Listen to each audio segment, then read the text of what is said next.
बोलो श्री सतगुरुदेव महाराज की जय, श्री राधा कृष्ण भगवान की जय, श्रीमद् भागवत महापुराण की जय।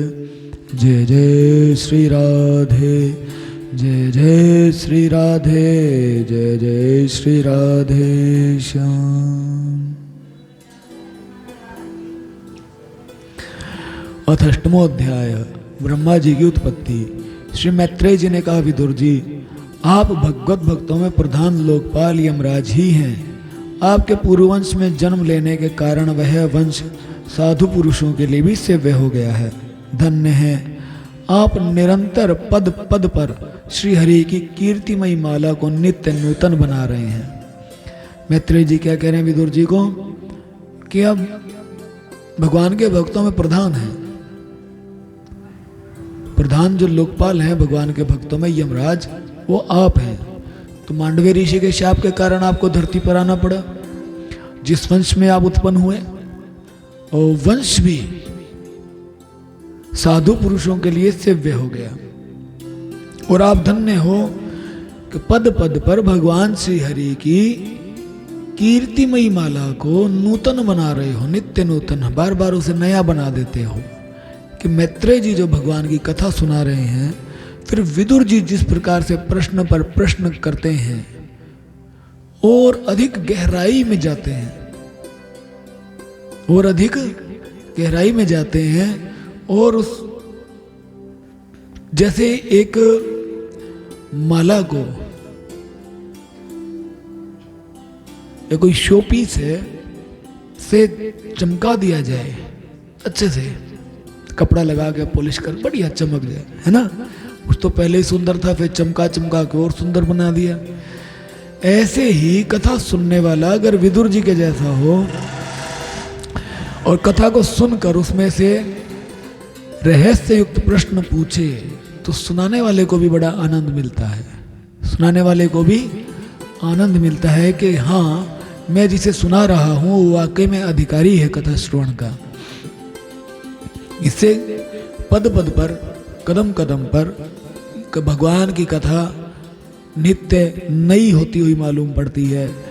अब मैं क्षुद्र विषय सुख की कामना से महान दुख को मोल लेने वाले पुरुषों की दुख निवृत्ति के लिए श्रीमद् भागवत पुराण प्रारंभ करता हूँ, जिसे स्वयं श्री संकर्षण भगवान ने सनकादि ऋषियों को सुनाया था।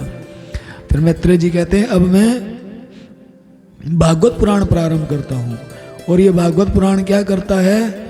विषय सुख की कामना से जिनको महान दुख मिला है। विषय सुख की कामना से मिलता क्या है? कामनाओं से दुख ही तो दुख मिलते हैं। हम विषयों में सुख मानने के लिए कामना करते हैं कि हाँ भाई हमें विषयों में सुख मिलेगा, हम विषयों की तरफ जाते हैं, तो हमें सुख नहीं मिलता, अपितु उन विषयों के प्रति हमारा मोह बढ़ जाता है और हम और अधिक दुख में फंस जाते हैं, और अधिक दुख में फंस जाते हैं, और उस दुख में फंसकर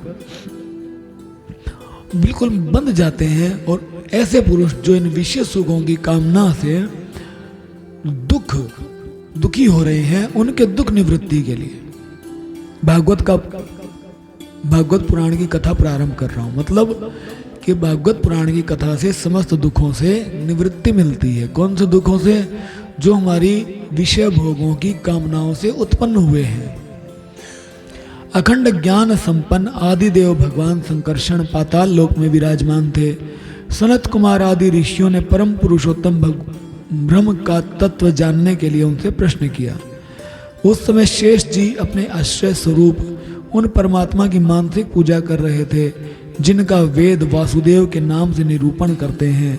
उनके कमल कोश सरीखे नेत्र बंद थे। प्रश्न करने पर सनत कुमार आदि ज्ञानी जनों के आनंद के लिए उन्होंने अधखुले नेत्रों से देखा कि एक बार सनकादि ऋषि गए भगवान संकर्षण के पास, शेष जी के पास। तो शेष जी के पास जाकर उन्होंने भगवान के तत्व को जानने के लिए उनसे प्रश्न किया। तब जैसे ही प्रश्न सुना, पहले वो ध्यान में मगन थे शेष जी, संकर्षण देव ध्यान में मगन थे, लेकिन जैसे ही सनत कुमार आदि ने प्रश्न किया कि हम भगवान के तत्व को जानना चाहते हैं, तो उनके प्रश्न को सुनकर भगवान शेष ने आंखें खोली और सनत कुमार आदि ऋषियों ने मंदाकिनी के जल से भीगे हुए अपने जटा समूह से उनके चरणों की चौकी के रूप में स्थित कमल का स्पर्श किया, जिसकी नागराज कुमारियां अभिलषित वर की प्राप्ति के लिए प्रेम पूर्वक अनेकों उपहार सामग्री से पूजा करती हैं। सनत कुमार जी ने अपने जटा समूह से, जो मंदाकिनी के जल से भीगी हुई थी, उनसे भगवान शेष के चरणों की चौकी के रूप में कमल के ऊपर भगवान का वास है, उसको स्पर्श किया। अच्छा, ये शेष कौन है आपको बता दूं। शेष नाग जो है, जो भगवान जिसके ऊपर भगवान नित्य विश्राम करते हैं, जिस पर भगवान नित्य विराजमान रहते हैं, विश्राम करते हैं, वो शेषनाग संकर्षण देव हैं। उन्हीं को शेष कहा जाता है, उन्हीं को संकर्षण कहा जाता है। तो सनत कुमार आदि उनकी लीला के मर्मज्ञ हैं। उन्होंने बार बार प्रेम गदगद वाणी से उनकी लीला का गान किया। उस समय शेष भगवान के उठे हुए सहस्रों फण किरीटों की सहस्र सहस्र श्रेष्ठ मणियों की छिटकती हुई रश्मियों से जगमगा रहे थे। भगवान संकर्षण ने निवृत्ति परायण सनत कुमार जी को यह भागवत सुनाया था, ऐसा प्रसिद्ध है। सनत कुमार जी ने फिर इसे परम व्रतशील सांख्यायन मुनि को उनके प्रश्न करने पर सुनाया। परमहंसों में प्रधान श्री सांख्यायन जी को जब भगवान की विभूतियों का वर्णन करने की इच्छा हुई, तब उन्होंने इसे अपने अनुगत शिष्य हमारे गुरु श्री पराशर जी को और बृहस्पति जी को सुनाया। इसके पश्चात परम दयालु पराशर जी ने पुलत्स्य मुनि के कहने पर वह आदि पुराण मुझसे कहा, वत्स श्रद्धालु और सदा अनुगत देखकर अब वही पुराण मैं तुम्हें सुनाता हूं। मैत्रेय जी बता रहे हैं कि विदुर जी, सनत कुमार जी ने जब प्रश्न किया तो शेष जी ने उन्हें भागवत पुराण सुनाया। सनत कुमार जी ने सुनाया सांख्यायन मुनि को, सांख्यायन मुनि ने सुनाया बृहस्पति जी को और पराशर जी को। ये पराशर जी कौन हैं? पराशर हैं वेद व्यास जी के पिताजी, जिन्होंने भागवत लिखी है, जिन्होंने भागवत लिखी है, रचना की है। तो पराशर मुनि से मैत्रेय जी कह रहे हैं, मैंने अध्ययन किया, सृष्टि के पूर्व यह संपूर्ण विश्व जल में डूबा हुआ था। भागवत की शुरुआत कर रहे हैं कि सृष्टि जब तक नहीं थी तो पूरा विश्व जल में डूबा हुआ था। उस समय एकमात्र श्री नारायण देव शेष शैया पर पौधे हुए थे। वे अपनी ज्ञान शक्ति को अक्षुण्ण रखते हुए ही योग निद्रा का आश्रय ले अपने नेत्र मूंदे हुए थे। सृष्टि कर्म से अवकाश लेकर आत्मानंद में मग्न थे। उनमें किसी भी क्रिया का उन्मेष नहीं था कि जब तक ये सृष्टि रचना नहीं हुई थी, भगवान नारायण देव थे और कुछ नहीं था। वो शेषशैया पर लेटे हुए थे और योग निद्रा का आश्रय उन्होंने लिया हुआ था। योग रूपी निद्रा का आश्रय लेकर विश्राम कर रहे थे, आत्मानंद में मग्न थे। अब खुद कहते हैं भगवान सो रहे थे योग निद्रा में, है ना। अगर सोते तो आत्मानंद में मग्न तो नहीं होते। आत्म आनंद मतलब अपने आत्म स्वरूप में आनंद मना रहे हैं। भगवान अपने ही स्वरूप का साक्षात्कार कर रहे हैं। भगवान सोते नहीं हैं, योग निद्रा लेते हैं। योग निद्रा का अर्थ क्या है? अपने स्वरूप में स्थित हो जाते हैं। भगवान का अपने स्वरूप में स्थित हो जाना योग निद्रा है। एक जीव आप हो, हम हैं, अपने आत्म स्वरूप में जब हम स्थित हो जाएं तो उसे बोलते हैं क्या? योग निद्रा। क्या बोलते हैं? योग निद्रा। योग रूपी निद्रा का हम सहारा लेते हैं और उसमें हम आनंद मनाते हैं, आनंद की प्राप्ति करते हैं। जिस प्रकार, और उस समय क्या था? कह रहे हैं कि उनमें किसी भी क्रिया का उन्मेष नहीं था, कोई भी क्रिया नहीं चल रही थी उनके शरीर में उस समय। तो जब आप योग निद्रा लेते हो, आपकी समस्त इंद्रियां सुप्त हैं, कोई भी इंद्रिय कार्य नहीं कर रही है, इसलिए समस्त क्रियाओं का उन्मेष हो जाता है। जिस प्रकार अग्नि अपनी दाहिका आदि शक्तियों को छिपाए हुए काष्ठ में व्याप्त रहता है, उसी प्रकार श्री भगवान ने संपूर्ण प्राणियों के सूक्ष्म शरीरों को अपने शरीर में लीन करके अपने आधारभूत उस जल में शयन किया। उन्हें सृष्टि काल आने पर पुनः जगाने के लिए केवल काल शक्ति को जागृत रखा। केवल काल शक्ति जाग रही है। भगवान जो है जिस समय योग निद्रा का आश्रय ले रहे हैं, उस समय जितने भी जीव हैं भगवान के शरीर में लीन है, भगवान में लीन है। और एक शक्ति जाग रही है भगवान की, एक शक्ति जाग रही है, क्या? काल शक्ति। उसके अलावा समस्त शक्तियां सो रही। काल शक्ति मतलब समय तब भी चल रहा है, समय तब भी चल रहा है। जो साधक योग निद्रा का आश्रय लेता है, योग निद्रा का आश्रय लेना मतलब समस्त इंद्रियां तो बंद हो ही गई, इंद्रियां कार्य करना बंद। योग निद्रा मतलब अक्सर हम बताते हैं ब्रह्मरंध्र में समस्त प्राणों का आकर्षण कर लेना, मतलब 10वें द्वार पर श्वास चढ़ाकर बैठ जाना। 10वें द्वार श्वास चढ़, उस समय श्वास प्रश्वास की गति भी रुक जाती है। उस समय क्या होता है? श्वास प्रश्वास की गति रुक, मतलब न सांस आ रही है न सांस जा रही है। पूरे शरीर का प्राण ब्रह्मरंध्र में स्थित है। ऐसी स्थिति में साधक कि कोई इंद्रिय कार्य नहीं कर रही, वो सिर्फ और सिर्फ अपने स्वरूप में आनंद मग्न है। और उस समय जो जीव है वो आत्मा में ही लीन हो जाता है। उस समय जीव क्या है? मन बुद्धि चित्त अहंकार से निर्मित सूक्ष्म शरीर जो है वो जीव है। तो मन बुद्धि चित्त अहंकार सब का सब आत्मा में लीन है। उस समय एक शक्ति जागती है। कौन सी? काल शक्ति। समय आने पर उस समय समय का भान भी नहीं होता। देखो, अगर आपको दर्द है, आपको कष्ट है, बीमारी है और दिन निकल रहा है, तो एक दिन कष्ट के समय, दुख के समय, वो एक दिन कितना लंबा लगता है? बहुत लंबा लगता है। लेकिन अगर आप आनंद में हो, खुशी में हो, बढ़िया टाइम पास हो रहा है, तो आपको वो एक दिन कितना छोटा लगेगा? छोटा सा लगेगा ना। जल्दी निकल गया तो दिन, क्यों? हंसते खेलते निकल गया। बच्चे जब स्कूल में जाते हैं, आप लोग स्कूल में जाते हो पढ़ने, कितने बजे वापस आते हो? 2 बजे। सुबह 9 बजे से 2 बजे तक, 10 बजे से 2 बजे, चलो ठीक है, 10 बजे से 2 बजे आप स्कूल गए, 6 घंटे। वो 6 घंटे आपको कितने लंबे लगते हैं? बहुत लंबे लगते हैं। और जब आप खेल रहे हो सुबह 10 बजे से 2 बजे तक, तो बहुत छोटा लगता है। मम्मी पापा कहेंगे बेटा जल्दी आ जाओ घर पे, अभी तो आए हैं पापा। पता चले 6 घंटे हो गए तुम्हें खेलते हो। जब आप मोबाइल में गेम खेल रहे हो, मोबाइल में गेम खेल रहे हो, तो उस समय टाइम का पता ही नहीं चलता। क्यों? आप खुशी मना रहे हो वहां पर आप खुश हो, वहां पर आप खुश हो, आपका मन प्रसन्न है इसलिए। और अगर आपको चोट लग जाए, 5 मिनट भी आपको लगेंगे कि 5 घंटे हो गए, डॉक्टर नहीं आ रहा, अरे जल्दी बुलाओ डॉक्टर को, मुझे दर्द हो रहा है, ऐसा होता है ना।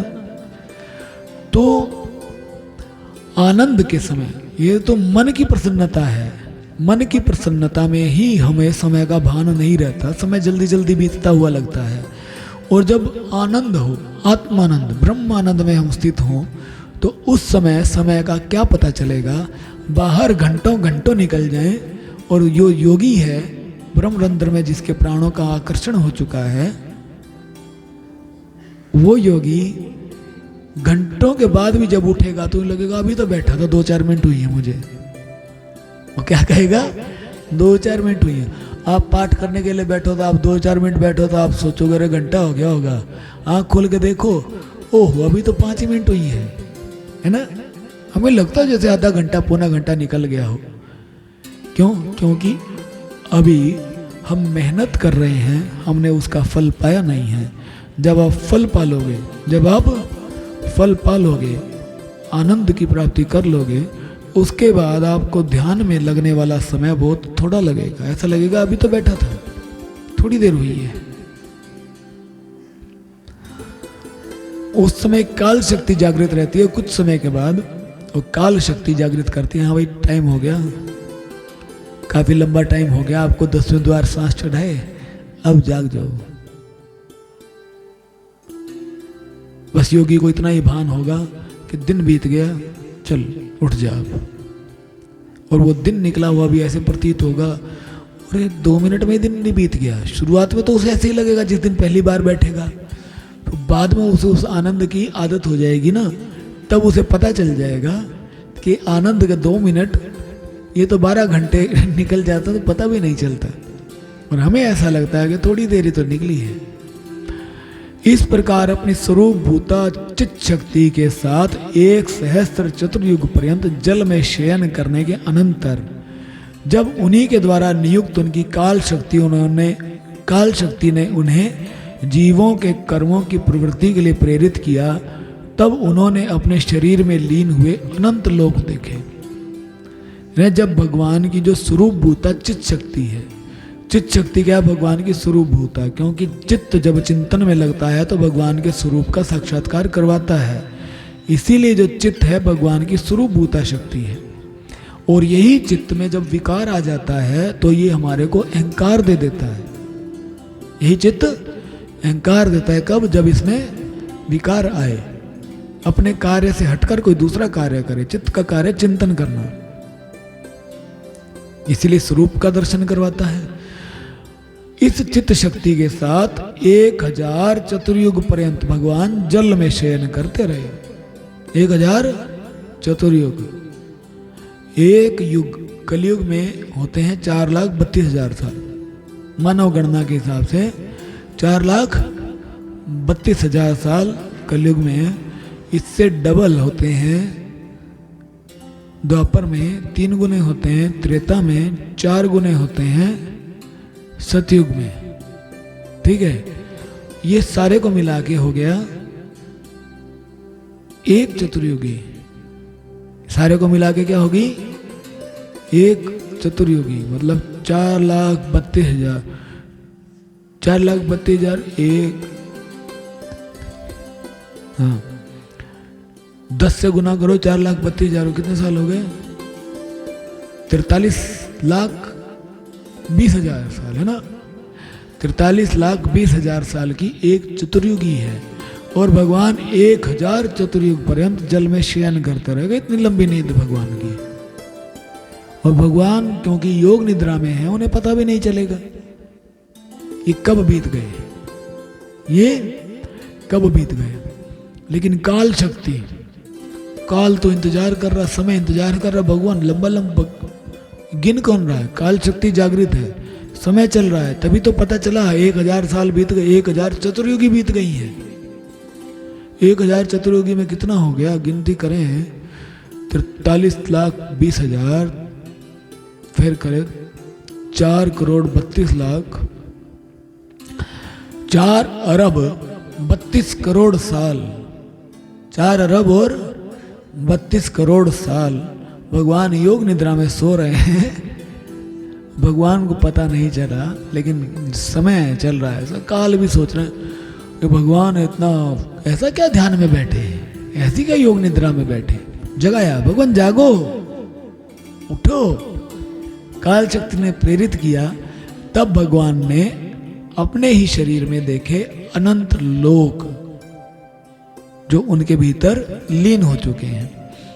जिस समय भगवान की दृष्टि अपने में निहित लिंग शरीर सूक्ष्म तत्व पर पड़ी, तब वह काल आश्रित रजोगुण से क्षुभित होकर सृष्टि रचना के निमित्त उनके नाभि देश से बाहर निकला। जब भगवान की दृष्टि पड़ी अपने में निहित लिंग शरीर आदि सूक्ष्म तत्व पर, सूक्ष्म शरीरों पर जब भगवान की दृष्टि पड़ी, तो वो जो सूक्ष्म शरीर था भगवान के नाभि देश से बाहर निकला, नाभि से बाहर। वो सूक्ष्म शरीर किसका है? ब्रह्मा जी का। कर्म शक्ति को जागृत करने वाले काल के द्वारा विष्णु भगवान की नाभि से प्रकट हुआ वह सूक्ष्म तत्व कमल कोश के रूप में सहसा ऊपर उठा और उसने सूर्य के समान अपने तेज से उस अपार जल राशि को दैदीप्यमान कर दिया। कि भगवान की नाभि से कमल निकला जिसमें सूर्य के समान तेज था, जिससे पूरी जलराशि प्रकाशित हो गई, दीप्यमान हो गई। संपूर्ण गुणों को प्रकाशित करने वाले उस सर्वलोक में कमल में वे विष्णु भगवान ही अंतर्यामी रूप से प्रविष्ट हो गए। तब उसमें से बिना पढ़ाए ही स्वयं संपूर्ण वेदों को जानने वाले साक्षात वेद मूर्ति श्री ब्रह्मा जी प्रकट हुए, जिन्हें लोग स्वयंभू कहते हैं। उस अवस्था में जो कमल था उस पर से ब्रह्मा जी प्रकट हुए। उसमें कौन प्रकट हुए? ब्रह्मा जी। उस कमल में कह रहे हैं कि भगवान अंतर्यामी रूप से प्रविष्ट हुए, और जब भगवान कमल में अंतर्यामी रूप से प्रविष्ट हुए तब समस्त वेदों को जानने वाले ब्रह्मा जी प्रकट हुए कमल से। उस कमल की कर्णिका में बैठे हुए ही ब्रह्मा जी को जब कोई लोक दिखाई नहीं दिया, तब वे आंखें फाड़ कर आकाश में चारों ओर गर्दन घुमाकर देखने लगे। इससे उनके चारों दिशाओं में चार मुख हो गए। ब्रह्मा जी थे, गद्दी कमल की गद्दी पर बैठे थे। उन्होंने देखा, भाई मैं यहाँ पर आया कहाँ से, हूँ कौन? इधर उधर देखा, चारों दिशाओं में देखा तो उनके चार मुख प्रकट हो गए। चारों दिशाओं में देखने से उनके चार मुख प्रकट हुए। आए कहाँ से ब्रह्मा जी? भगवान के नाभिक से कमल निकला। कमल मतलब कमल की नाल निकली, ऊपर जाकर कमल खिल गया। उस कमल की गद्दी पर ब्रह्मा जी ने अपने आप को बैठा हुआ पाया। उस कमल पर ब्रह्मा जी ने अपने आप को बैठा हुआ पाया। और ब्रह्मा जी जब देखने लगे चारों तरफ, गर्दन घुमाकर चार मुख उनके हो गए। तब उस समय प्रलयकालीन पवन के थपेड़ों से उछलती हुई जल की तरंगमालाओं के कारण उस जलराशि के ऊपर फूटे हुए कमल पर विराजमान आदि देव ब्रह्मा जी को अपना तथा उस लोक तत्व रूप कमल का कुछ भी रहस्य न जान पड़ा। ब्रह्मा जी समझ नहीं पाए कि कमल कहाँ से आया, मैं कहाँ से आया, कोई रहस्य वो नहीं जान पाए। तब वे सोचने लगे, इस कमल की कर्णिका पर बैठा हुआ मैं कौन हूँ?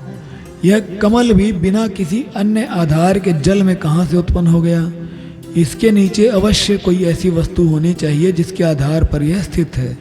फिर सोचने लगे ब्रह्मा जी, मैं कौन हूँ कमल की गद्दी पर बैठा हुआ? और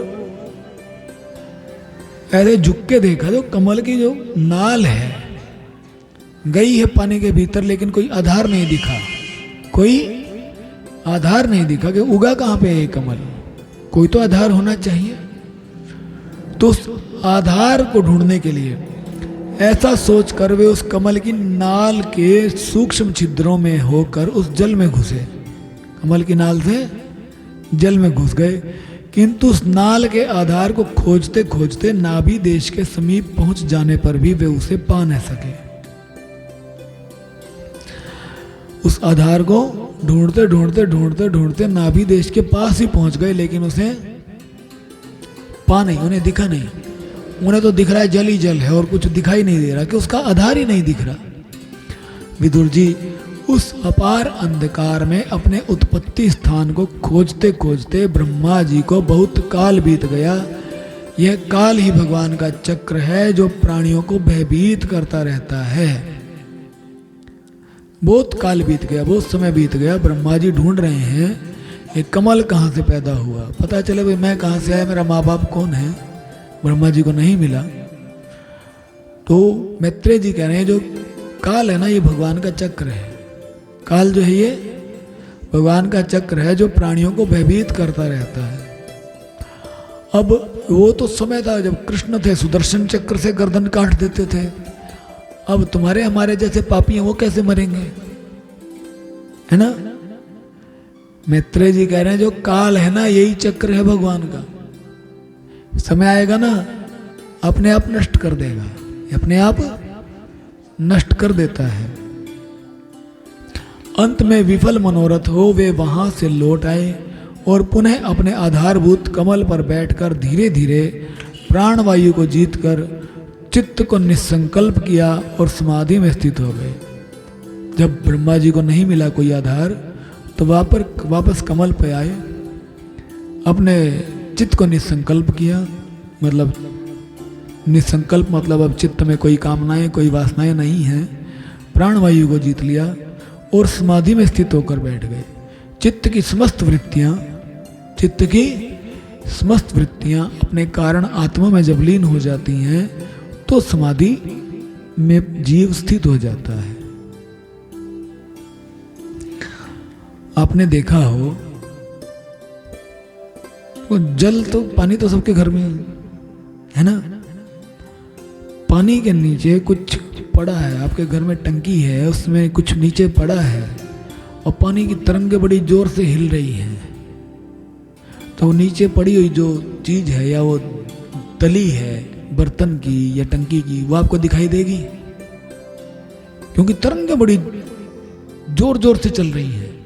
उन तरंगों में हम उसकी टंकी की या जिस भी चीज की तली है वो नहीं देख पाएंगे। यमुना जी में हम जो लोग जाते हैं, जब पानी का बहाव तेज हो, तरंगें बड़ी ऊंची नीची होकर चल रही हैं, तो नीचे का बालू के कण नहीं दिखाई देते, लेकिन प्रवाह जहाँ पर शांत होता है, सरोवर के जल का प्रवाह जब शांत हो, बिल्कुल शांत, कोई तरंग नहीं है, तो हमें नीचे की तली दिखाई दे जाती है। जल अगर साफ हो तो, जल साफ हो तो, लेकिन जल तब तक साफ होता नहीं जब तक इसमें तरंगे रहती हैं। होगा वो क्या करेगा, तरंगे जब तक इसमें बनी रहेंगी, ऊंचे नीचे जल की तरंगे रहेंगी तो नीचे से मिट्टी उठा उठा के लेता रहेगा, है ना। हमें नीचे की तली का दर्शन नहीं होगा, तो वो जो तलहटी है वो समझ लो परमात्मा है, और जो चित्त की वृत्ति है, ये जो चित्त में उठने वाली तरंगे हैं तरह तरह की, ये चित्त वृत्तियां हैं। ये क्या है, चित्त की वृत्ति जो माया का मैल लेकर बह रही है, माया का मैल लेकर बह रही है, और वो जो तली है जो परमात्मा स्वरूप है उसका दर्शन हमें होता नहीं है। लेकिन जब जल की तरह चित्त वृत्ति शांत हो जाए, शांत जल है तो नीचे तक देख जाते हैं, पानी साफ है, मैला है, गंदा है ना। ऐसे ही जब बिल्कुल चित्त वृत्ति शांत हो जाए तो जितनी भी मिट्टी जो उठ रही थी, मिट्टी जो उठ रही थी सारी सारी तली में बैठ जाती है, सारी सारी तली बैठ जाती है। माया का मल था, जो माया का जो मैल था, सारा का सारा चित्त वृत्ति के शांत होते ही उस परमात्मा में लीन हो जाएगा। माया का जो मैल है जिसकी वजह से हम देख नहीं पा रहे भगवान को, परमात्मा में लीन हो जाएगा और तली स्वरूप वो परमात्मा हमारे सामने होगा, साक्षात हो जाएगा। और उसी अवस्था को कहते हैं समाधि। उसी अवस्था को कहते हैं क्या, समाधि। अब कुछ दिन पहले भी मैंने आपको बताया था समाधि क्या है। धारणा, ध्यान, समाधि ये योग के 3 आंतरिक अंग हैं। योग के 8 अंग होते हैं, यम, नियम, आसन, प्राणायाम, प्रत्याहार, धारणा, ध्यान और समाधि। ठीक है, इन 8 अंगों में से धारणा, ध्यान और समाधि योग के आंतरिक अंग है, बाकी 5 बाह्य अंग हैं। धारणा किसे कहते हैं, मन को किसी एक स्थान पर धारण करना, मन को किसी एक स्थान पर धारण करना, धारण करने की कोशिश करना और धारणा है। और जब मन हमारा किसी एक स्थान पर 12 सेकंड के लिए रुक जाता है तो उसे एक धारणा बोल देते हैं कि हमारी एक धारणा लग गई। उससे पहले धारणा हमारी एक भी नहीं है। धारण करने की कोशिश कर रहे हैं, धारणा कर रहे हैं, लेकिन धारणा सिद्ध नहीं हुई। धारणा की सिद्धि कब है, जब मन 12 सेकंड के लिए किसी एक स्थान पर, किसी एक बिंदु पर रुक जाए, तो एक धारणा है। 12 धारणा एक साथ लग जाए तो उसे एक ध्यान बोल देते हैं, कहते हैं अब मेरा ध्यान लग गया। और 12 ध्यान जब एक साथ हो जाए तो उसे एक समाधि बोलते हैं कि ये समाधि की अवस्था है, ये समाधि की अवस्था है। तो ब्रह्मा जी उस समाधि में स्थित हो गए। इस प्रकार पुरुष की पूर्ण आयु के बराबर काल तक अच्छी तरह योगाभ्यास करने पर ब्रह्मा जी को ज्ञान प्राप्त हुआ। तब उन्होंने अपने उस अधिष्ठान को जिसे वे पहले खोजने पर भी नहीं देख पाए थे, अपने ही अंतःकरण में प्रकाशित होते देखा। ब्रह्मा जी ने अच्छी तरह योगाभ्यास किया 100 वर्षों तक, पुरुष की आयु के बराबर। पुरुष की आयु लगभग 100 वर्ष की मानी जाती है ग्रंथों के अनुसार। तो 100 वर्ष तक, 100 दिव्य वर्षों तक ब्रह्मा जी ने योगाभ्यास किया, समाधि में स्थित रहे। तब उन्हें अपने उस अधिष्ठान को जो पहले खोज नहीं पाए थे, उनका दर्शन हुआ अपने अंतःकरण में, अपने ही अंतःकरण में। जैसे ही ज्ञान प्राप्त हुआ 100 दिव्य वर्षों के बाद, तब उन्होंने परमात्मा को अपने अंतःकरण में प्रकाशित देखा। ब्रह्मा जी ने भी भगवान को पाया तो कहाँ पाया? अंतःकरण में। पहले जब सृष्टि क्रम का वर्णन आया था तो उसमें बताया गया था कि ब्रह्मा जी को भगवान ने अपना लोक दिखाया, और आज मैत्रेय जी साफ साफ बता रहे हैं। उस समय भी हमने यही कहा था, लोक कहाँ दिखाया? भगवान ने अपने ब्रह्मा जी के भीतर प्रकट कहाँ हुए? ब्रह्मा जी के भीतर। आज मैत्रेय जी भी साफ साफ कह रहे हैं कि ब्रह्मा जी ने अपने अंतःकरण में प्रकाशित होते देखा भगवान को। जीव जब भी भगवान को पाएगा अपने भीतर ही पाएगा, बाहर नहीं पाएगा। और जब तक हम भगवान को बाहर ढूंढते रहेंगे, तब तक कोई भी आके हमें बेवकूफ़ बनाएगा कि तुम भगवान को ढूंढ रहे हो, देखो मैं भगवान हूँ। 2-4 चमत्कार हमें दिखाएगा और कहेगा तुम भगवान को ढूंढ रहे थे, चमत्कार करने वाले को देखो मुझे आते हैं चमत्कार। 2-4 थोड़े जादू टोने करके दिखाएगा, हम कहेंगे हाँ जी आप ही भगवान हो। इंसान बेवकूफ़ बनता क्यों है? कब तक बनता है? जब तक भगवान को बाहर ढूंढता है। जिस समय भगवान को भीतर ढूंढने लग जाए तो किसी भी पाखंडी की हिम्मत नहीं है कि हमें पाखंड से बेवकूफ़ बना सके, पाखंड से बेवकूफ़ बना सके। अभी संसार में कई भगवान बने बैठे हैं, संसार में कई भगवान बने बैठे हैं, मैं भी भगवान हूँ, मैं भी भगवान हूँ, मैं भी भगवान हूँ। हाँ, जिस साधु ने, जिस संत ने परमात्मा के तत्व का साक्षात्कार कर लिया, परमात्मा तत्व की प्राप्ति कर ली, भगवान की भगवत्ता वो प्राप्त कर ली है उसने, वो कहे कि हाँ मैंने भगवान को पाया है, मैंने उस परमात्मा का साक्षात्कार किया है, मैं उसमें स्थित हूँ, मैं उसमें स्थित हूँ, वो तो चलेगा।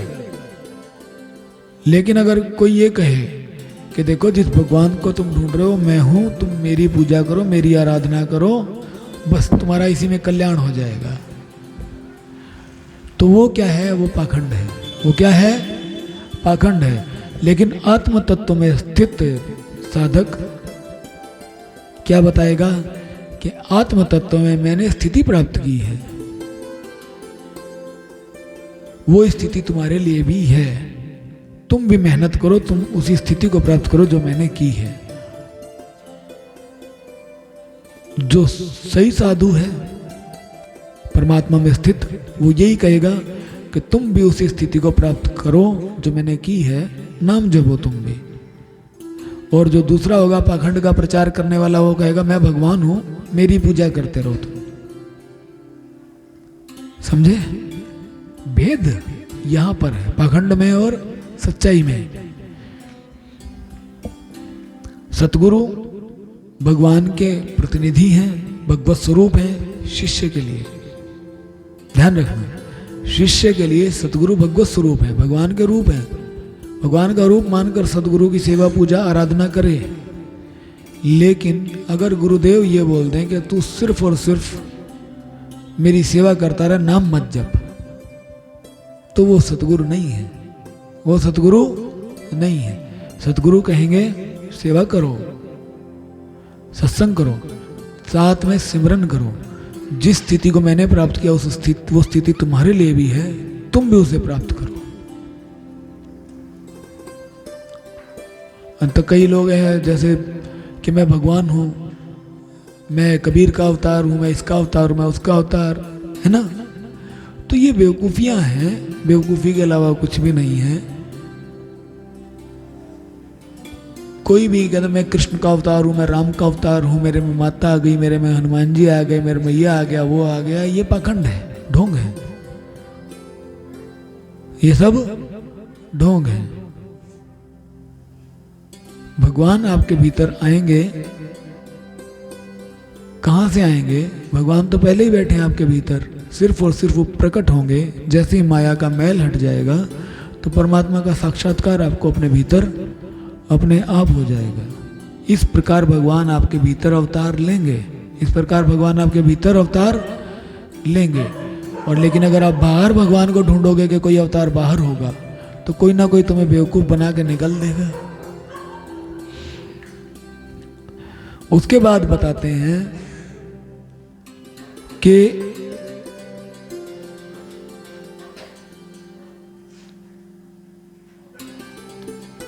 ब्रह्मा जी ने अपने अंतःकरण में क्या देखा कि उन्होंने देखा कि उस प्रलयकालीन जल में शेष जी के कमलनाल सदृश गौर और विशाल विग्रह की शैया पर पुरुषोत्तम भगवान अकेले ही लेटे हुए हैं। शेष जी के 10,000 फण छत्र के समान फैले हुए हैं। उनके मस्तकों पर किरीट शोभायमान हैं। उनमें जो मणियां जड़ी हुई हैं, उनकी कांति से चारों ओर का अंधकार दूर हो गया है।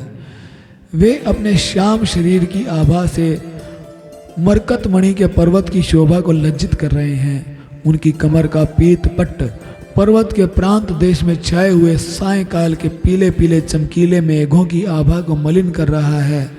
सिर पर सुशोभित स्वर्ण मुकुट स्वर्ण में शिखरों का मान मर्दन कर रहा है।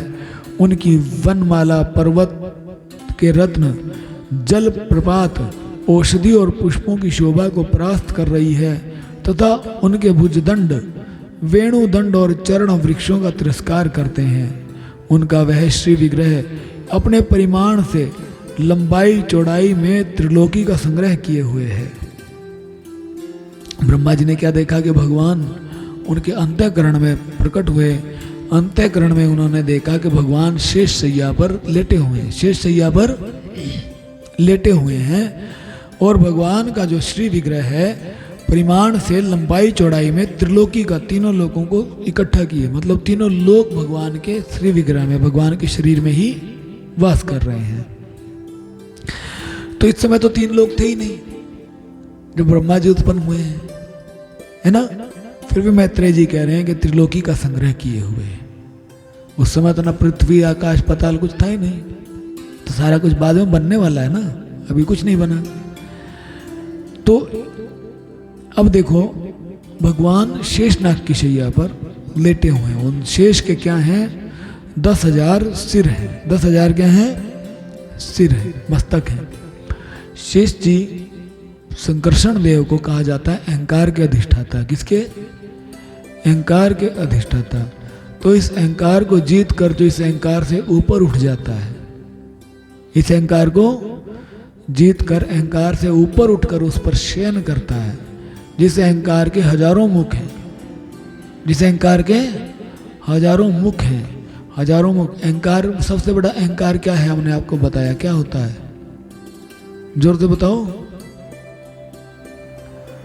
देहाभिमान, जो सबसे सूक्ष्म है, जो अंत तक रहता है, अंत में जाता है भगवान की प्राप्ति के साथ। देहाभिमान, देह में जो बाहरी अहंकार है वो तो धन का अहंकार धन के साथ चला जाएगा, बल का बल के साथ चला जाएगा, लेकिन देहाभिमान आपके पास रहेगा, देह रहने तक रहेगा। स्थूल देह है तो स्थूल देह का अभिमान रहेगा कि मैं ये शरीर हूँ। ये स्थूल देह भी छूट जाएगी तो सूक्ष्म शरीर का अहंकार रहेगा। वो सूक्ष्म शरीर किसी कुत्ते के शरीर में चला जाएगा तो हम अपने आप को कुत्ता सोचेंगे, कुत्ता सोच के भौ भौ भौ भौ करेंगे, है ना। अच्छा, कल मैं अब हर रोज एक रोटी कुत्ते को डालते हो ना, रात को जैसे एक रोटी हम कुत्ते को डालते हैं तो हम उस कुत्ते को रोटी डालते हैं। कल मेरे दिमाग में आया कि आपने एक रोटी डाल दी, वो कुत्ता कैसे खा रहा है उसे? पूरी रोटी हमने डाल दी उसे। तोड़ने के लिए हाथ तो नहीं है, मुंह से उसे खींचता और एक पैर से उसे दबाता है। दबाता है कि नहीं? एक पैर से दबाया रोटी को, मुंह से खींचा, तोड़ा और खा लिया। उस पैर में मिट्टी भी लगी होगी, गंदगी भी लगी होगी, है ना। तो क्या एक इंसान ऐसा कर सकता है? बिल्कुल नहीं कर सकता। लेकिन कुत्ता कर रहा है। कभी ना कभी वो इंसान था तो वो ऐसा कार्य नहीं करता था। जब वो कभी इंसान था, अपने आप को इंसान मानता था, तो पैरों से रोटी तोड़ तोड़ के नहीं खाता था, वो हाथ साफ करके बैठता था, आराम से रोटी तोड़ के खाता था। लेकिन आज वो कुत्ता है, कुत्ते के शरीर में आ गया तो अपने आप को कुत्ता ही सोचता है वो जीव ही, जैसे तुम हो हम हैं। उसके भीतर भी ये ज्ञानेंद्रियां इत्यादि सब कुछ है, मन बुद्धि है, उसके भीतर भी अहंकार है, देहाभिमान है। और हम अपने आप को देहाभिमान के होने के कारण मनुष्य सोचते हैं, वो अपने आप को कुत्ता सोचता है। फर्क इतना ही है, वो कुत्ता सोच के कुत्ते जैसे कर्म करता है, हम इंसान होके इंसान जैसे कर्म कर जाते हैं। सिर्फ इतना सा भेद आ गया, सिर्फ इतना सा ही भेद है। तो सबसे सूक्ष्म है देहाभिमान, सबसे सूक्ष्म है देहाभिमान। जब तक हमारी सूक्ष्म देह, सूक्ष्म शरीर भंग नहीं होता, तब तक ये देहाभिमान रहता है। और इस देहाभिमान से ऊपर उठने वाला जो है देहाभिमान, क्यों इसके हजारों मस्तक हैं, हजारों दिशाओं में इसकी 10,000 मुख बताए गए हैं। 10,000 तो कहने को 10,000 बता दिए गए, 10,000 का मतलब हजारों मुख हैं, ये हजारों तरफ देखता है। हमारी देहाभिमान के कारण हमारी इंद्रियां, देह से संयुक्त इंद्रियां जितने विषयों में भटकती हैं, ये देहाभिमान उतनी तरफ भागता है। ठीक है, तो हजारों तरफ ये भागता है, इसलिए इसके 10,000 मुख हैं। और इस देहाभिमान को जीत कर, देहाभिमान से ऊपर उठकर, अहंकार को जीत कर, अहंकार से ऊपर उठकर जो इस पर विश्राम करता है, असली विश्राम होता ही तब है। योग निद्रा का आश्रय भगवान लेते हैं कहाँ? आप कभी भी देखना, भगवान आपको गरुड़ जी के कंधे पर सोए हुए नहीं दिखेंगे। आपने देखा गरुड़ जी के ऊपर भगवान बैठे और सो रहे हैं? कोई भी फोटो में, नाटक में, टीवी में भगवान आराम कर रहे हैं तो कहां कर रहे हैं बताओ? शेषनाग पर। जब भी आराम कर रहे हैं तो कहां कर रहे हैं? शेषनाग पर ना। किसी बेड पे सोते हुए दिखते हैं? नहीं। शेषनाग, भगवान ने ये क्या ढूंढा? शेषनाग। तो जो शेष है, संकर्षण देव है, अहंकार के अधिष्ठाता, अहंकार स्वरूप है। इस अहंकार को जीत कर, अहंकार को अपना सेवक जो बना ले, अहंकार को सेवक जो बना ले, विश्व के प्रत्येक अणु में व्यापक हो जाता है, विष्णु स्वरूप हो जाता है, वो विष्णु स्वरूप हो जाता है। और असली विश्राम उसी समय होता है जब हम देहाभिमान से निकल जाएं।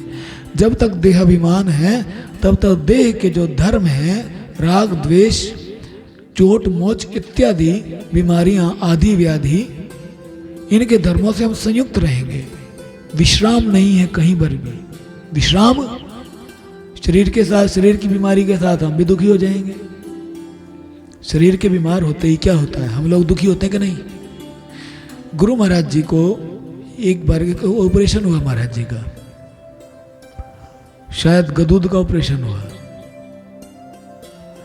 तो जो महाराज जी को कमरे में लाया गया ऑपरेशन के बाद, डॉक्टर ने कहा अभी 2-4 घंटे में इन्हें होश आ जाएगा,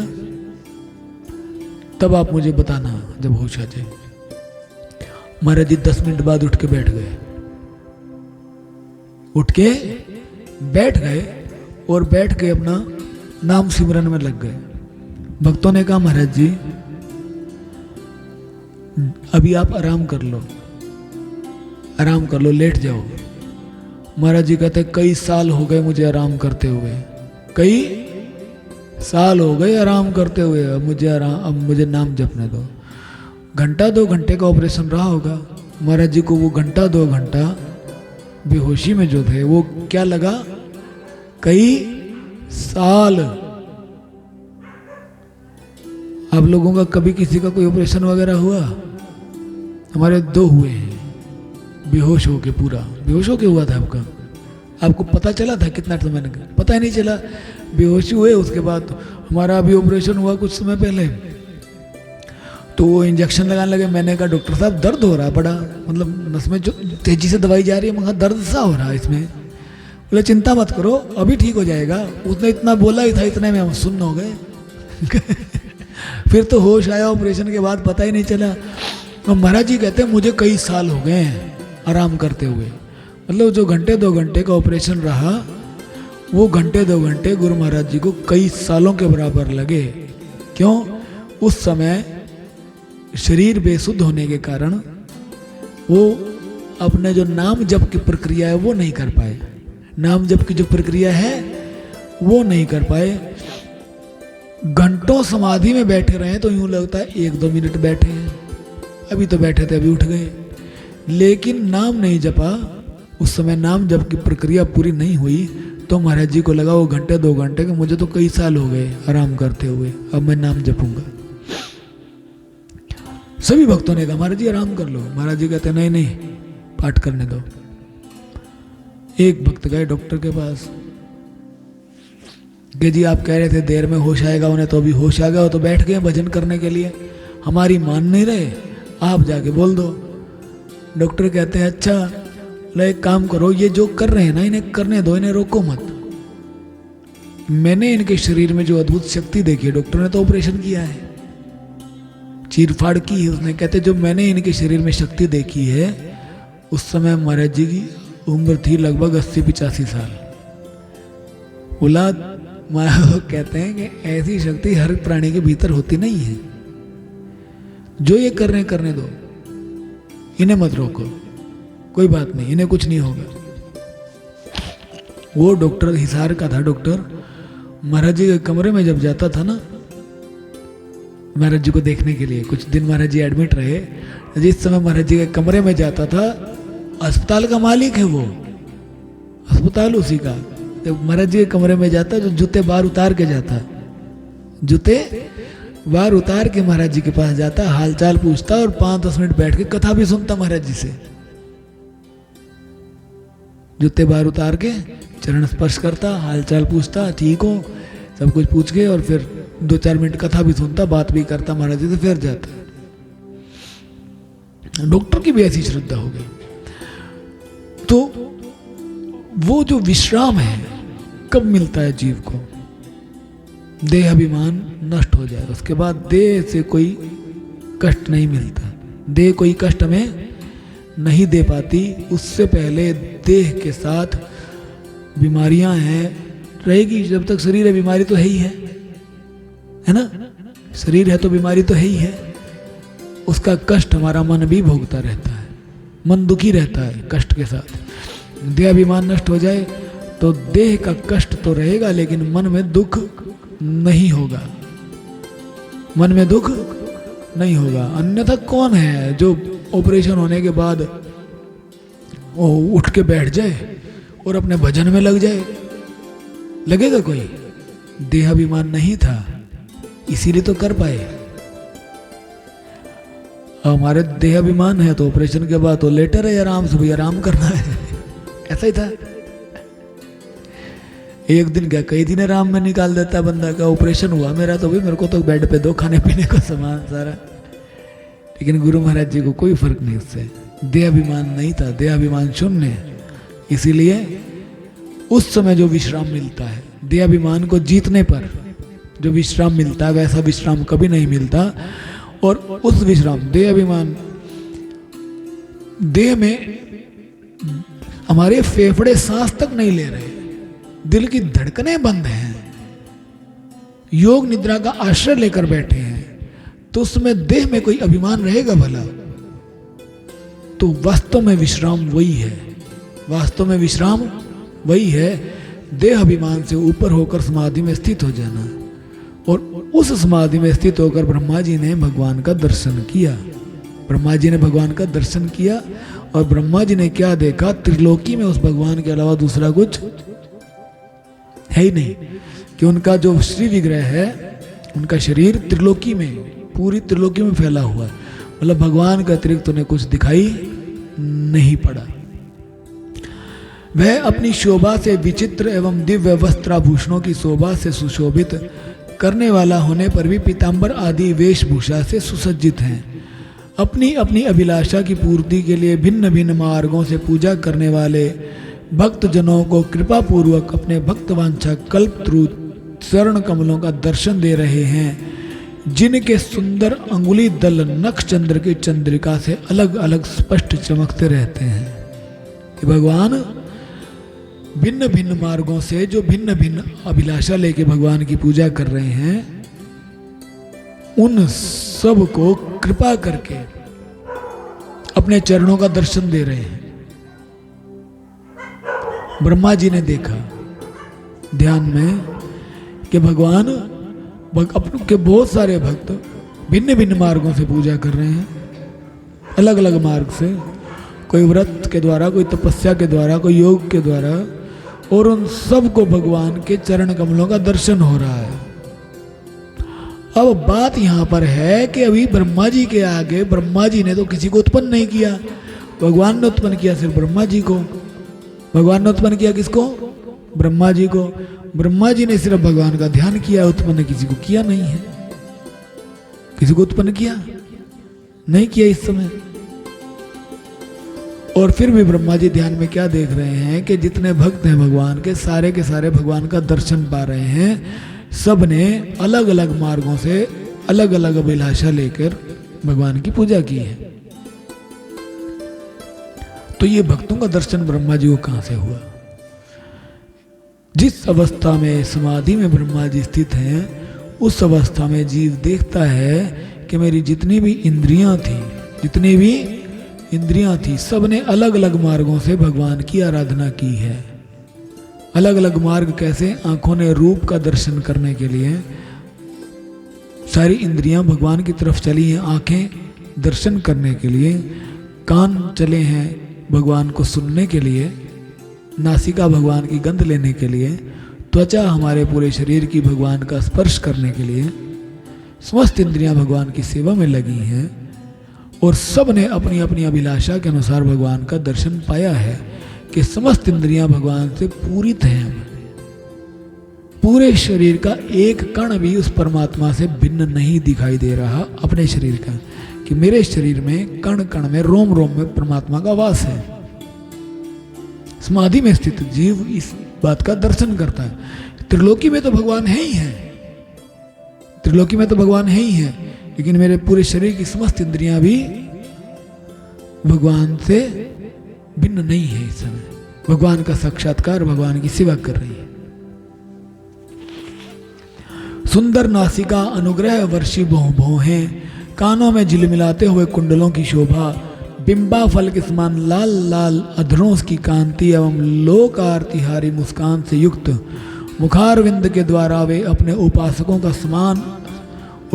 का सम्मान अभिनंदन कर रहे हैं। जितने उपासक हैं भगवान हंसते हुए उनका सम्मान कर रहे हैं, अभिनंदन कर रहे हैं, स्वागत कर रहे हैं भगवान समस्त उपासकों का, जो भी उपासना कर रहे हैं।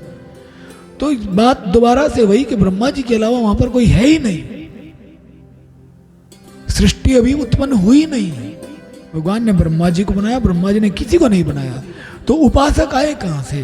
कहने का भाव समस्त इंद्रियां जो भगवान में लगी हुई थी, सारी की सारी इंद्रियां भगवान का साक्षात्कार पाकर प्रसन्न है, भगवान को पाकर प्रसन्न है। उस प्रसन्नता की अवस्था में भगवान समस्त इंद्रियों को वरदान दे रहे हैं, अक्षय रहो, सारी इंद्रियां मेरे में लगी रहे। भगवान ये वरदान दे रहे हैं और कह रहे हैं भगवान सुंदर इतने हैं कि देखते जाओ देखते जाओ। वत्स, उनके नितंब देश में कदम्ब कुसुम की केसर के समान पीत वस्त्र और सुवर्णमयी मेखला सुशोभित है तथा वक्ष स्थल में अमूल्य हार और सुनहरी रेखा वाले श्रीवत्स चिन्ह की अपूर्व शोभा हो रही है। वे अव्यक्त मूल चंदन वृक्ष के समान हैं, महामूल्य केयूर और उत्तम उत्तम मणियों से सुशोभित उनके विशाल भुजदंड ही मानो उनकी सहस्रों शाखाएं हैं।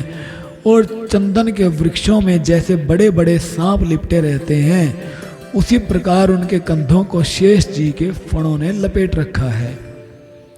वे नागराज अनंत के बंधु श्री नारायण ऐसे जान पड़ते हैं मानो कोई जल से घिरे हुए पर्वतराज ही हों। पर्वत पर जैसे अनेकों जीव रहते हैं, उसी प्रकार वे संपूर्ण चराचर के आश्रय हैं। शेष जी के फणों पर जो सहस्रों मुकुट हैं, वे ही मानो उस पर्वत के स्वर्ण मंडित शिखर हैं तथा वक्ष स्थल में विराजमान कौस्तुभ मणि उनके गर्भ से प्रकट हुआ रत्न है। प्रभु के गले में वेद रूप भौरों से गुंजायमान अपनी कीर्तिमयी वनमाला विराज रही है। सूर्य, चंद्र, वायु और अग्नि आदि देवताओं की भी आप तक पहुंच नहीं है तथा त्रिभुवन में बेरोक टोक विचरण करने वाले सुदर्शन चक्र आदि आयुध भी प्रभु के आसपास ही घूमते रहते हैं। उनके लिए भी आप अत्यंत दुर्लभ हैं।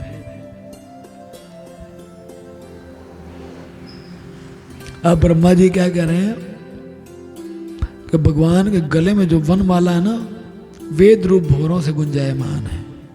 वेद रूप भौरों से कहते हैं भगवान की वनमाला पर चारों तरफ भौरे गुंजार कर रहे हैं। ये भौरे कौन से हैं? वेद रूप, वेदवाणी। वेदवाणी क्या है?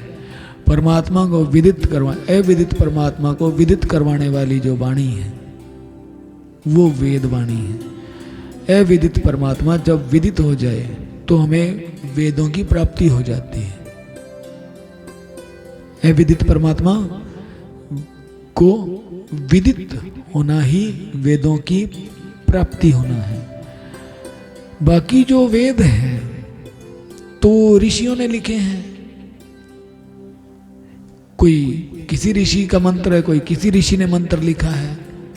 अभी तक तो कोई ऋषि पैदा नहीं हुए हैं, ब्रह्मा जी हैं, तो ये वेद कहां से आए? समझ रहे हो? खाली किताबें वेद नहीं है। परमात्मा के द्वारा प्रसारित आपके हृदय में उत्पन्न होने वाली वाणी जो अविदित परमात्मा को विदित करवाती है वही वेद है। और उसी वाणी को उसी जो साधु संत अपने अनुभव में सुनते हैं या उनके अनुभव से उत्पन्न होती हैं, उनको वो लिख देते हैं। उन्हीं लिखी हुई वाणियों का एक संकलन, एक पोथी बनकर तैयार हो गई जिसे हमने वेद बोल दिया कि ये वेद है।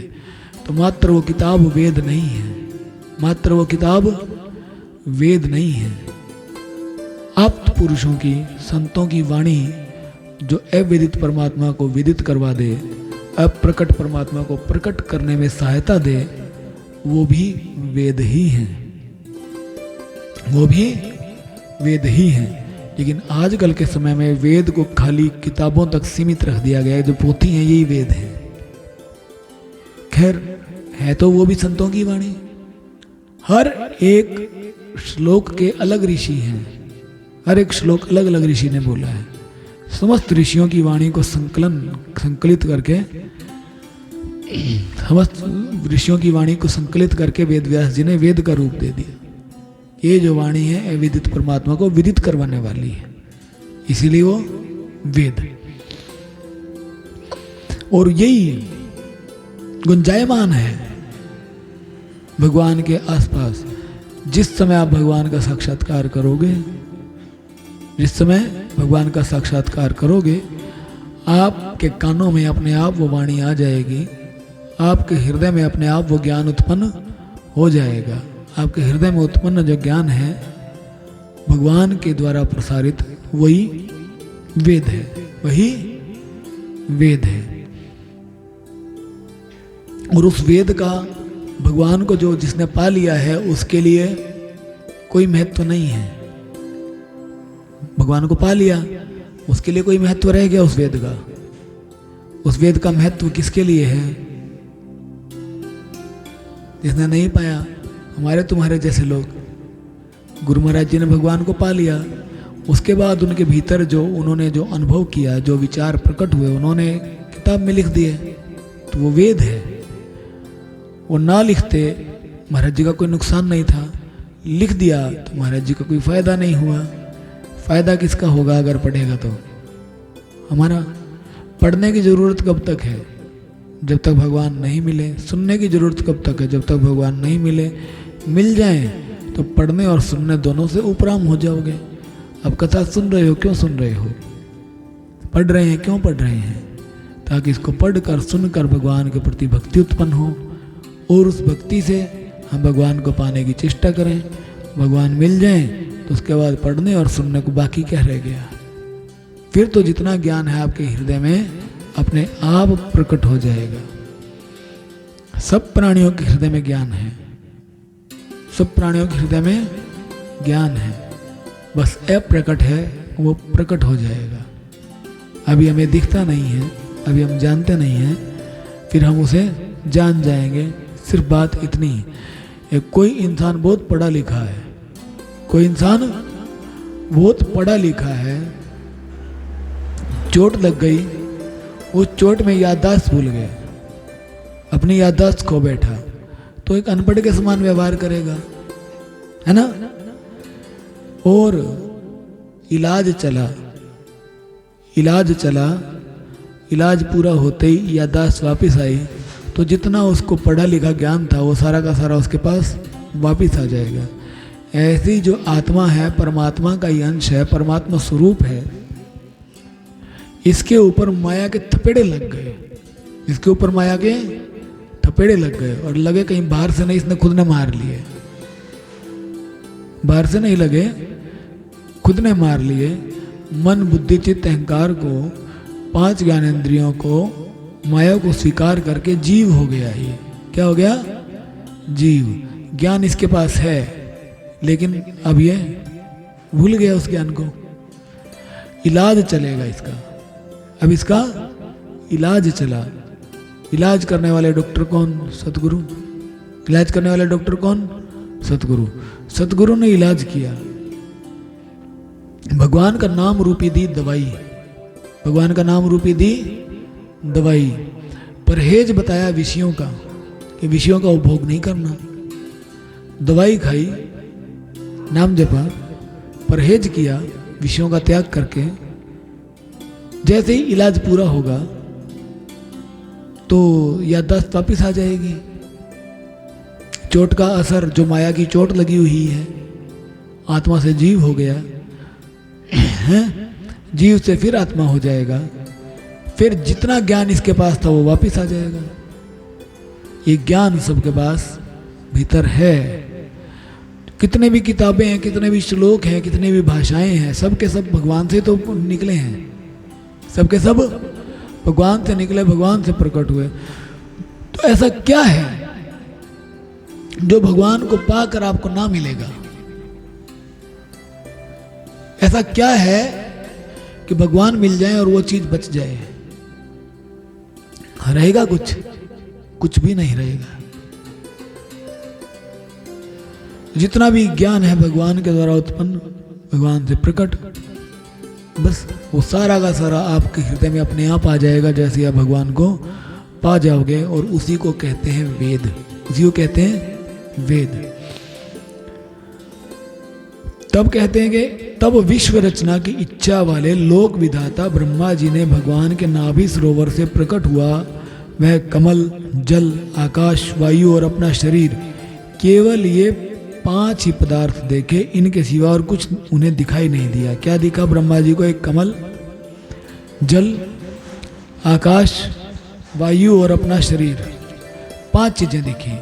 रजोगुण से व्याप्त ब्रह्मा जी प्रजा की रचना करना चाहते थे, तब उन्होंने सृष्टि के कारण रूप केवल ये 5 ही पदार्थ देखे। जब उन्होंने सृष्टि के कारण रूप केवल ये 5 ही पदार्थ देखे, तब लोक रचना के लिए उत्सुक होने के कारण वे अचिंत्य गति श्री हरि में चित्त लगाकर उन परम पूजनीय प्रभु की स्तुति करने लगे। फिर ब्रह्मा जी की इच्छा थी कि मैं सृष्टि पैदा करूं। अब ब्रह्मा जी को बनाया ही भगवान ने इसलिए, क्यों? सृष्टि उत्पन्न करने के लिए। किसके लिए? सृष्टि उत्पन्न करने के लिए। तो उनकी इच्छा हुई कि मैं सृष्टि उत्पन्न करूं। देखा 5 ही पदार्थ है मेरे पास। फिर उत्सुक होकर उन्होंने भगवान में चित्त लगाकर भगवान की स्तुति आरंभ की। भगवान उनके सामने थे, उनके हृदय में, उनके अंतःकरण में, तो उन्होंने भगवान की स्तुति की। अब ध्यान दो, कोई भी प्राणी, कोई भी जीव अहंकार से ऊपर उठ जाए, पूर्ण विश्राम की अवस्था आ जाती है, योग निद्रा करता है, वो परमात्मा स्वरूप है। वो क्या है? परमात्मा स्वरूप, समाधि में बैठे हैं। लेकिन जब इस समाधि से इस समाधि से उठ जाते हैं, योग निद्रा का त्याग करते हैं, योग निद्रा का त्याग करते हैं, इस संसार में दोबारा से भ्रमण करना शुरू करते हैं, तो जागृत हो जाती है उनके साथ उनकी बुद्धि। क्या होती है? बुद्धि। बुद्धि ही ब्रह्मा है, बुद्धि ही ब्रह्मा है। भगवान में जब तक लगी है तो इसको ये है कि मुझे भगवान को ही पाना है।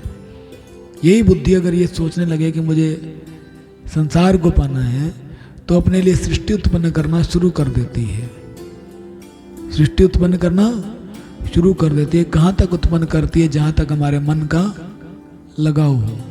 जहाँ तक मन का लगाव हो वहाँ तक ये बुद्धि हमारे लिए सृष्टि बना देती है, वहाँ तक हमारे के लिए निर्णय देती है कि यहाँ पर ये कर, यहाँ पर ये कर।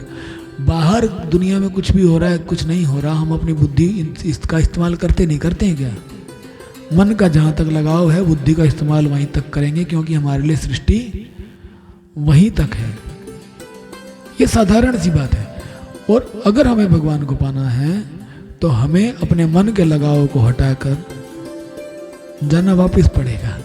मन के लगाव को हटाकर बुद्धि भगवान में स्थित करके, चित्त की समस्त तरंगों को शांत करके, अहंकार से ऊपर उठकर देह अभिमान को त्याग कर